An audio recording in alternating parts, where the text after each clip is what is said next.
Share করবো আমার 7 মাসের স্বাদের অনুষ্ঠানের কিছু নিয়ম। যদি তোমরা ভালোবাসা দাও তো 9 মাসের স্বাদের ভিডিও তোমাদের সঙ্গে শেয়ার করব।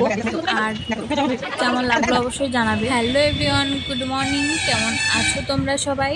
আশা করি ভালো আছো, সুস্থ আছো। আর আমরাও ভালো আছি, সুস্থ আছি। তো দেখো, আজকে তোমাদের সঙ্গে শেয়ার করব আমার 7 মাসের স্বাদে কি কি নিয়ম আমাদের ছিল সেগুলোই। আর আমার ছেলে হবে, এখন তো ছেলে হয়েছে, দেখেছো তোমরা।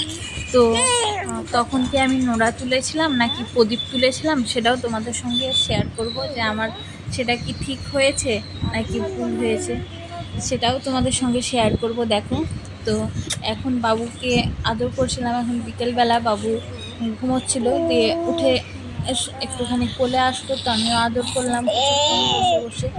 তারপরে ওকে রেখে ওর বাবার কাছে দিয়ে আমি যাব রান্নাঘরে। আর বাবুর সেরেলাকটাও শেষ হয়ে এসছে, তো আজকে সেরেলাকটা ভাবছি বানাবো।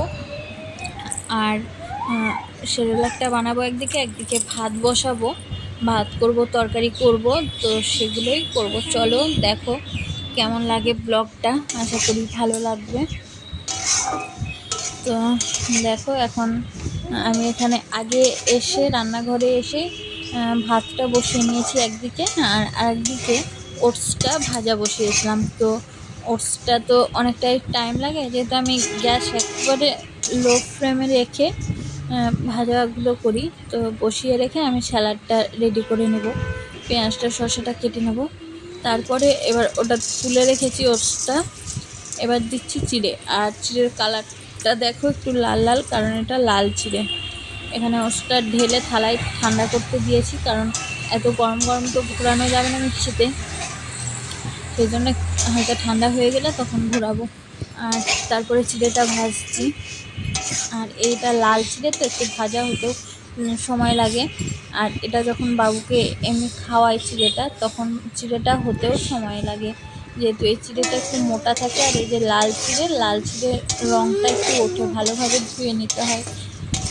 আমি অনেক সময় কি করি, এটাকে আগের থেকে ধুয়ে রোদে শুকিয়ে নিই, কিন্তু এখন যেহেতু বর্ষাকাল হচ্ছে, রোদ্দুর হচ্ছে না ঠিকঠাক, সেই জন্য আজকে এমনি করে দিলাম। তারপরে চিড়েটা ভেজে নিয়ে বাদামগুলো ভাজবো, মুড়ি ভাজবো। আজকে ভাবছি একটুখানি মুড়ি অ্যাড করবো এর সঙ্গে। আর প্রত্যেকদিন ছোলাও অ্যাড করি এর সঙ্গে, ভাজা ছোলা। তো আজকে আর ছোলাটা অ্যাড করবো না। কখনো কখনো কি করি,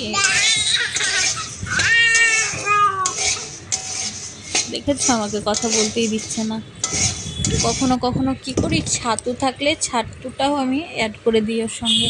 আর নাহলে গোটা ভাজা ছোলাটাকে একটু গরম করে নিয়ে তারপরে ওটাকেও গুঁড়ো করে নিই এর সঙ্গে।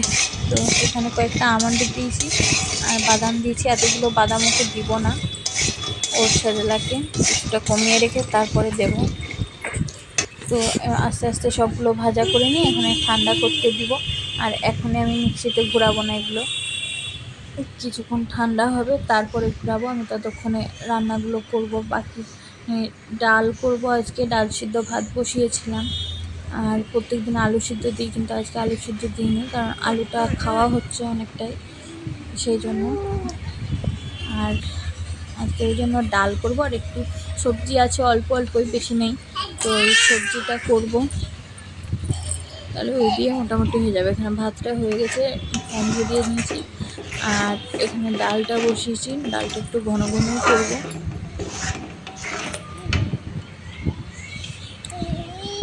আর তারপরে তো আবার বাবুর রুটিও করতে হবে, একটা বাবুর জন্য। বাবুর রুটিটা এখানে করে নেব। একদিকে রুটিটা করছিলাম আর একদিকে সবজিটা বসিয়েছিলাম এদিকে। আর তারপরে যে রান্নার বাসনগুলো বেরোবে, সব বাসনগুলো এখন মেজে তুলে নিব। তারপরে সন্ধ্যেবেলা ঘরে গিয়ে একটুখানি বসবো। আর আমার স্বাদের নিয়মগুলোও তোমাদের দেখাবো, কি নিয়ম ছিল আমাদের। তো এখানে দেখো, ডিম ভেজে নিয়েছি দুটো, আর ডিমটা একটু বসিয়ে রেখে আমি ওই বাবু ছেলেকে সব রেডি করছিলাম, দিয়ে একটুখানি বেশি কড়া কড়া ভাজা হয়ে গেছে একটা। তো তারপরে হয়ে গেছে মোটামুটি। আটা যে রুটিটা করেছিলাম, একটু জায়গাটা ক্লিন করে নিচ্ছিলাম। তারপরে এবার বাসনগুলো মেজে ফেলবো। সবটাই হয়ে গেছে, যেহেতু চাটুটা গরম আছে তো তাই চাটুটা নামালাম না এখনো, ওখানে থাক গ্যাসের উপর। আগে এগুলো মেজে ফেলি, তারপরে ওটাকে নামাবো, ততক্ষণে একটু ঠান্ডা হবে সেই জন্য। তো আমার ব্লগগুলো কেমন লাগছে তোমাদের অবশ্যই কমেন্টে জানাও, লাইক করো, কমেন্ট করো, আমার চ্যানেলটাকে সাবস্ক্রাইব করে দিও। তো তারপরে দেখো এখন কাজ কাম হয়ে গেলে আমার ঘরে আমি বাবুকে আবার খাওয়াবো। ওর রুটিটা আগে একটুখানি ভিজিয়ে রাখি, কি বলতো একটু বেশি সময় নিয়ে ভিজিয়ে রাখলে কি হয়, ভালোভাবে ভিজে, আর ভালোভাবে ভিজলে তখন রুটিটা তাড়াতাড়ি ছাকনায় ম্যাশ করা হয়ে যায়। আর না হলে হচ্ছে শক্ত হয়ে থাকলে তো ম্যাশ করাও যায় না, আর হচ্ছে তাও যদি ম্যাশ করে তাহলে শক্ত শক্ত হয়ে থাকে। তো দেখো এখানে আমার স্বাদের অনুষ্ঠানে আমাদের সবাই প্রথমে আশীর্বাদ করে, আরও নিয়ম আছে কিছু, দেখো পরে।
পরীক্ষায় যদি উত্তীর্ণ হও,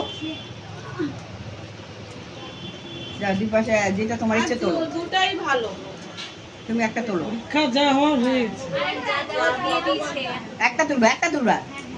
হ্যাঁ ব্যাস, হাততালি দাও। সাবিত্রীরা নাতনি আসলো না, দাও ওটা দাও, নোরাটা দাও। কোলে নাও, ছেলে কোলে নিয়ে বসো।